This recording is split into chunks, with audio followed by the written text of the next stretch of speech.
Islam was something that was imposed on us 1,400 years ago. They've tried to radicalize because I was born in that country and I was educated in that country till I was 13 years old. I know exactly the type of things they teach you in school. There is no such thing as a reform in Islamic Republic because a republic cannot be Islamic. Because Islamic says the law of Allah and republic means the law of the people. So if people want something other than Allah, you cannot speak on Allah's word. You cannot have an Islamic republic. Left is so naive and so weak, and they usually get used by Islam. Once the mullahs got into power, they killed all the communists. Islam will use you, and then once they use you, they will abuse you. I don't know why the United Nations is so weak. Holding a minute of silence for Butcher of Tehran, where he killed tens of thousands of people in the 1980s. If you say something on social media in Iran and the police find you, they'll break into your house, they'll arrest you, they'll seize your assets. If you go out in the streets and you protest, they'll shoot you. If you question Islam in any way, then you have waged war against Islam and your punishment is death. Fundamentally, we don't have freedom of speech. If the Islamic Republic of Iran falls, it will be the biggest economic opportunity for the world, and it would be amazing for the region. Younes Sadaghiani, political analyst and Iranian dissident. Welcome. Thank you. Thanks for having me. In recent months, we have seen a lot of turmoil in the Middle East, and naturally, some of it has spread to Western Europe, and London here in particular has seen a lot of these pro-Palestinian or anti-Israeli marches. We have also seen members of the Iranian diaspora here in London supporting pro-Israeli counter-protests. The majority of Iranians, they actually support Israel because they despise the Islamic Republic of Iran. And, you know, your enemy's enemy is your friend. Yeah. So a lot of the people that support Israel, they're actually the Iranian diaspora, and they actually support the Pahlavi dynasty. And the problem with the Islamic Republic of Iran at this moment in time, and one of the reasons they're still in power, is that the opposition is extremely divided. I think there's three different groups. There is the group that supports the Islamic Republic, and they're minority. I would say they're 10-20% maximum. And even overwhelming majority of the religious people in Iran, because the Islamic Republic started as a religious movement. But I know a lot of people, a lot of women that wear the headscarf, they pray 5 times a day, they're very devout Muslims, but they've had sick of the Islamic Republic of Iran. So let's say 10-20% support the Islamic Republic. I feel like more than 50%, 60%, 70%, they want a change. And they want the Islamic Republic of Iran gone. And we have like a 10% in between, 10-20% in between, which we call the gray movement. They're like they're not really with the Islamic Republic, but at the same time they're saying, well, if the Islamic Republic of Iran goes, we might have another situation like Syria, or like in Iraq, or like in Afghanistan. And they think, well, Islamic Republic of Iran, as bad as they are, they kind of provide a stability. However, I disagree, because I feel like in the last 45 years, the Islamic Republic of Iran has made Iranians poorer, and it has made the whole region a lot more unstable. Tens of thousands of people that have died in the last 45 years, and people getting hanged. And this happens on an everyday basis. If you say something on social media in Iran and the police find you, they'll break into your house, they'll arrest you, they'll seize your assets. If you go out in the streets and you protest, they'll shoot you. You know? Speaking about the death penalty here, because after the Mahsa Amini protests, the Islamic regime of Iran already had a very high figure of executions. I think the highest in the world, maybe together with China. After these protests, this figure seems to have just increased in recent weeks and months. We have just seen one case after another. And what can you be sentenced to death for in Iran? If you question Islam in any way, then you have waged war against Islam, and your punishment is death. Fundamentally, we don't have freedom of speech. Sunni Muslims. Sunnis just believe in the Quran and Muhammad and the hadiths that Muhammad wrote.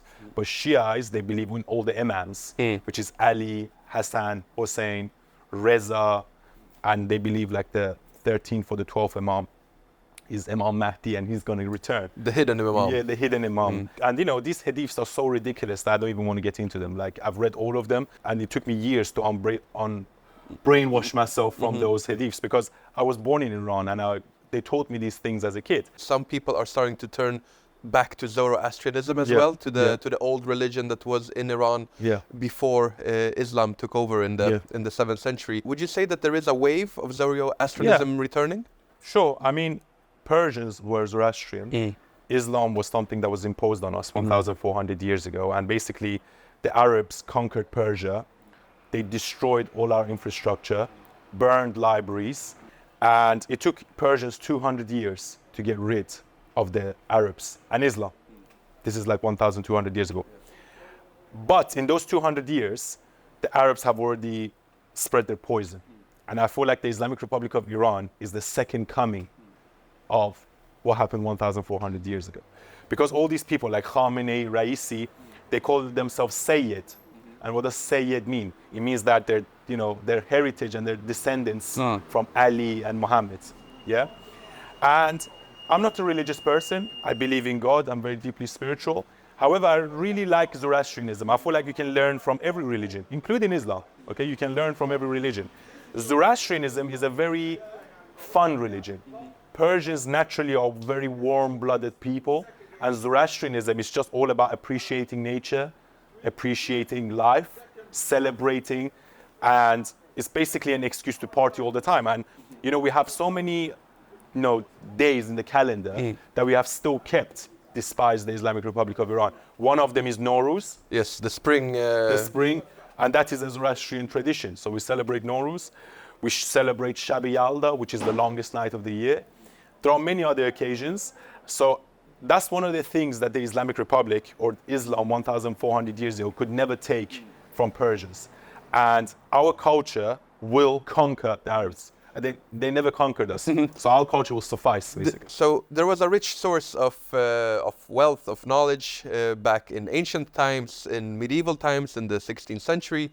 But then during the 19th century, it was felt that Iran wasn't really progressing a lot. Yes. But it's changed in the early 20th century with Reza Shah, the first representative of the Pahlavi dynasty, who is really known as a modernizer of Iran. Yeah. A little bit, I guess you could say, as Ataturk, bringing in this modern world into the society. What were the changes that were seen in Iranian society in those years? He modernized Iran. So when he took power, there was no roads in Iran. There was no factories. There was no railroads. There was nothing. One of the ways he modernized Iran, he brought a lot of German engineers to build the tracks, build the railways. He modernized Iran. He built factories. He built cities. And because he was close with the Germans, the British didn't like that. They said, oh, well, you like Hitler. It's not that he necessarily liked Hitler. He liked the Germans, and he liked German engineering. And then actually the war broke out, and Reza Shah was forced to step down. Yes, by the British. Yes. And he had to leave, and then they basically brought his son in, Mohammad Reza. The biggest problem Mohammad Reza Shah had was the rise of socialism and communism within his country because they were bordering with Soviet Union. Yes. And one of the problems was that he had some guy called Mossadegh, which was a socialist, and Mossadegh was saying we should nationalize the oil. He was right, we should nationalize the oil. But then, he lost power for 2 years, and Mossadegh took control, and then they overthrew him, and then he came back. Yes, Operation Ajax. Yes, exactly. And when Mohammad Reza Shah came back, he realized that Mossadegh was actually right. We should nationalize the oil. You shouldn't be called the Anglo-Persian Oil Company. We should be just called the Persian Oil Company. And then all of a sudden, there was no support from the Americans, from Carter, from the Europeans as well. Exactly. When Shah nationalized the oil, he increased the price and he created OPEC. And he increased the price of oil from $4 a barrel to $40 a barrel. And as you know, there was an energy crisis in the 1970s. Yes. In the UK, in the US, throughout Europe. And American and the British couldn't take it. So they were like, oh, what do we do? They funded this guy called Khomeini, but they also... Who was sitting in Paris? He was sitting in Paris, but that was the problem that Mohammad Reza Shah had. He went after the communists and the socialists within his own country, and he empowered the religious clerics. When the revolution happened, it was basically a joint effort by the communists and the religious clerics. And these two were the ones that caused the revolution against him, supported by British and America. And it was funny because once the mullahs got into power, they killed all the communists. Yes, speaking about this, because today we see a little bit of a similar alliance here on the streets of London, where you have these very radical left-wing elements joining forces with quite, Islamist-leaning elements, basing on the history of what happened in Iran. Would you say that this is a good idea for the left-wing elements? No, it's not, because Islam will use you, and then once they use you, they will abuse you. So the funny thing is queers for Palestine, for example. Yes. You know, queers are killed in Palestine. This is the thing. The left is so naive and so weak. And they usually get used by Islam or any other group that wants to use them. And once they use them, they get into power, they get rid of them. And they're the ones that actually end up paying the biggest price, you know?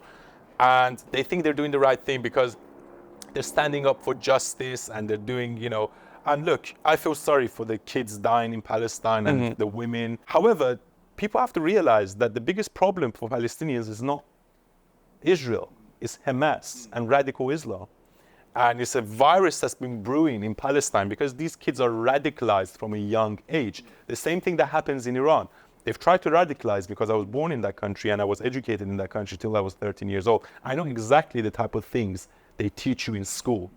You know, they teach you to hate Israel. They teach you to hate America.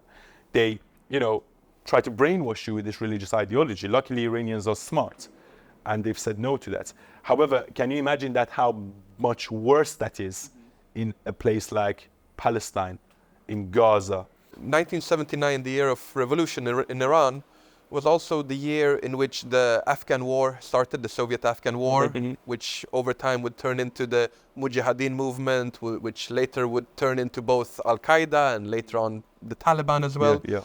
You also had the Grand Mosque seizure in Saudi Arabia, during which the Saudis realized that they had a problem with radical Islam, and they decided to basically bribe the fundamentalists, and they said that you can't do it in the country, but if you want to spread your ideology abroad, we will finance various mosques and and imams to preach there. So we basically have three events in one year, 1979, that really radicalized the world. And this growth of Islamism has been really the trend since 1979 in the entire area. And with the Arab Spring of 2011, 2012, of course, the Muslim Brotherhood coming to power in Egypt, it felt like this was a moment where this mix of democracy and Islamism was threatening to engulf the entire region. How would you say, when you discuss with friends that are from other Muslim majority countries, how has this threat of growing, strengthening Islamism in the region affected your lives? It has affected us very negatively, and as you said, it started with the Islamic Republic of Iran, and Islamic Republic of Iran and Saudis sponsoring different groups in the region to push a dangerous ideology, even though they clash sometimes. So they're now in war together in Yemen with the Houthis and Saudis. However, I have hope, because I feel like the internet is a very good thing, and you know what we're doing now, discussing about these things.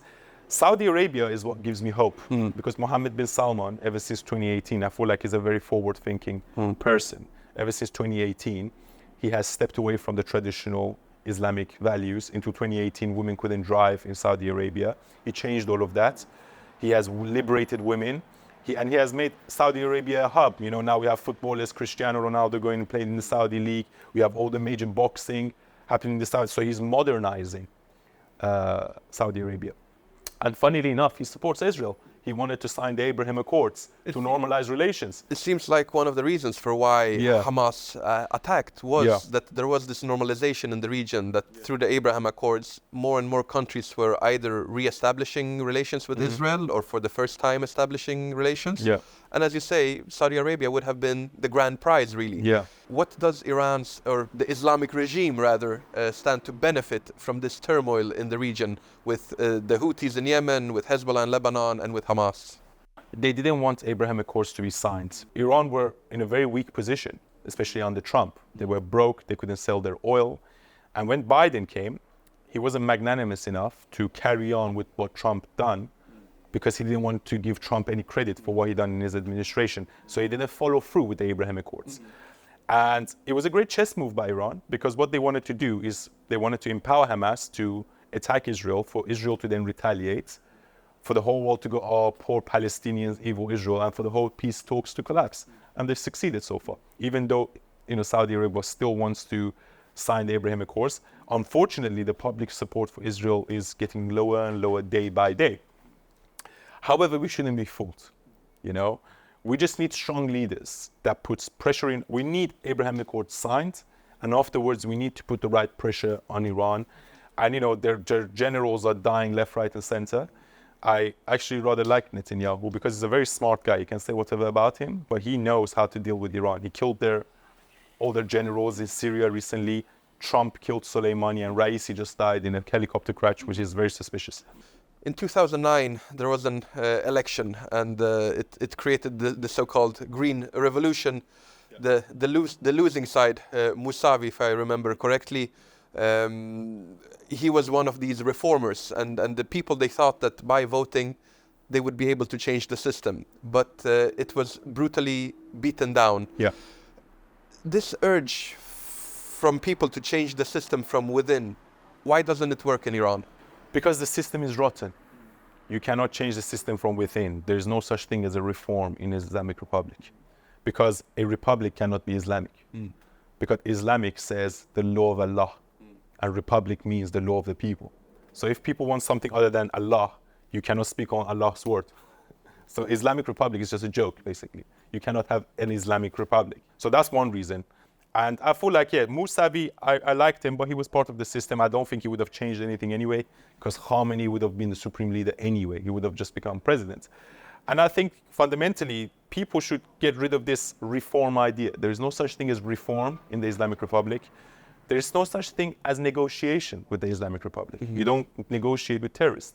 The only way the whole region will be saved is that the Islamic Republic collapses or goes.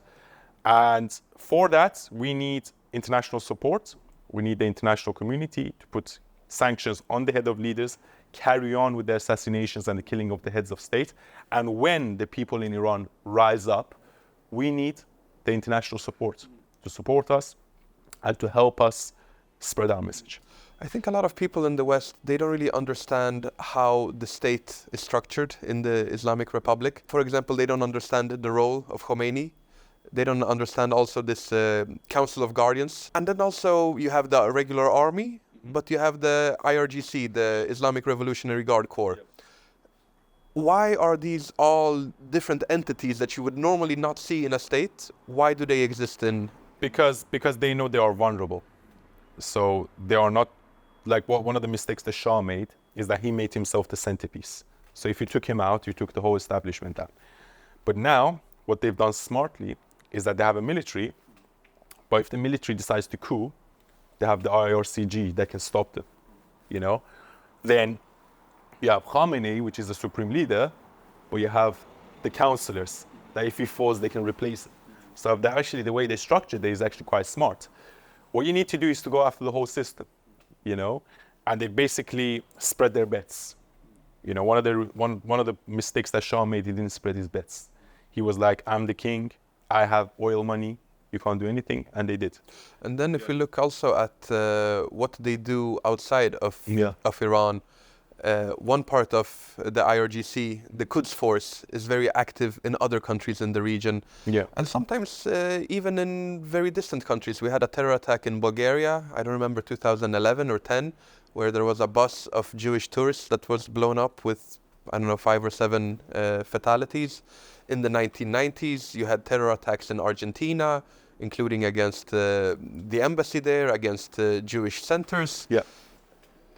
And people, yet, when they think about Islamist terrorism, they think about Al-Qaeda, they think about ISIS, but they don't think about the IRGC. Is this a mistake people do? A massive mistake. I think they're the biggest terrorist organization in the world. And they also fund Houthis, Hezbollah, and Hamas. And I think they also fund places like the Taliban because they have a vested interest in having Taliban in there. And also other terrorist organizations in the world. The problem is that they're connected to a government. So they're not really considered a terrorist organization because they're fundamentally a government entity. So if you call them a terrorist organization, you're basically calling the whole of the Islamic Republic a terrorist organization. And I think it should be like that. I don't know why the leaders in the West are so weak. I don't know why the United Nations is so weak. There was a debate now in connection with Ebrahim Raisi's death where various countries were sending their condolences. There was a minute of silence in the UN. Yeah, which is absolutely ridiculous. Yeah, it's like basically holding a minute of silence for someone like Hitler. All right, he didn't kill as many people as Hitler, but he killed tens of thousands of people in the 1980s. He basically killed anyone that was a political prisoner. That's why the reason why they call him the butcher of Tehran is because he killed tens of thousands of people. He ordered them to be hanged for no reason, for minor offenses. And it's such a shame that the United Nations and countries such as the UK, France, Germany, even America, the Democrats, they give the Islamic Republic so much respect. And what they don't realize is that when you give them respect, you embolden them. You embolden them to cause more terrorist activities. Every time we have a strong leader, for example, Trump, and he is on an offensive with the Islamic Republic, they go in their shell and they get scared because deep down they're not that powerful. But once you embolden them, once you start negotiating with them, once you start giving them money, that's when they start doing terrorist activities. They were broke under Trump. That's why they couldn't do the Hamas thing. But when Biden comes into power, he gives them a lot of money, and they use that money to cause the terrorist accident. And also under Obama, when there was a nuclear deal signed, yes, $150 billion of assets were released. And what do they do the next minute? Instead of spending it on the Iranian economy, they go and cause a war in Yemen with Saudi. So the international community has to realize that you do not negotiate with terrorists, you do not give them money, and you do not embolden them. The best way is to go on an offensive with them. And I don't mean to go on a war with them, but you go on an offensive, you put sanctions, you start hitting their military bases, and you start giving the Iranian people the support to cause an uprising, because as I said, if the Islamic Republic of Iran falls, it will be the biggest economic opportunity for the world, and it would be amazing for the region. A lot of our discussion has been centered about the threat that Islamism poses. Mm-hmm. And in recent years, it has also become more and more of a problem in Western Europe. We have seen, during the years of ISIS, we saw various terror attacks in France, many of them here in the UK. You also had the Ariana Grande concert in Manchester. You had a number of attacks here in London. This rise of Islamism naturally is also connected with the rise in numbers of migrants coming to Europe from Islamic countries. Yeah. This immigration, if you could make any recommendations for European leaders, how do you vet people? Who should you bring in? What policy would you recommend? First of all, I feel like the United Nations should change their policy. I don't think Western countries are obliged in any way to take immigrants, especially from extreme backgrounds, such as Afghanistan. I mean, I feel Iranians are, I'm an Iranian and I'm an immigrant, but also you have to vet people. But at the same time, I feel like European countries have taken enough immigrants. I feel like Europe has done its fair share. Maybe it's time for South Korea or China or some other parts of the world too. Exactly. And it's funny to me because when the Iraq-Syria war broke out, Saudi Arabia didn't take a single refugee from these countries, not a single one. And they all ended up coming to the UK. When Taliban took over in Afghanistan, 1 million Afghanistanis fled Afghanistan to go to Pakistan, and Pakistan deported every single one of them. So what obligation do we have in the West to take these immigrants? Because they come to this country with an extreme ideology, they've been brainwashed, and if we're not careful, some of them will end up becoming terrorists. But also, if they don't become terrorists, they will support a dangerous Islamic ideology, which is the cornerstone of a downfall of a society. I don't think religion, especially Islam, should mix with politics, And the problem is they have a very high birth rate. And I heard somewhere within the next 30 years, if things continue as is, they will be the majority.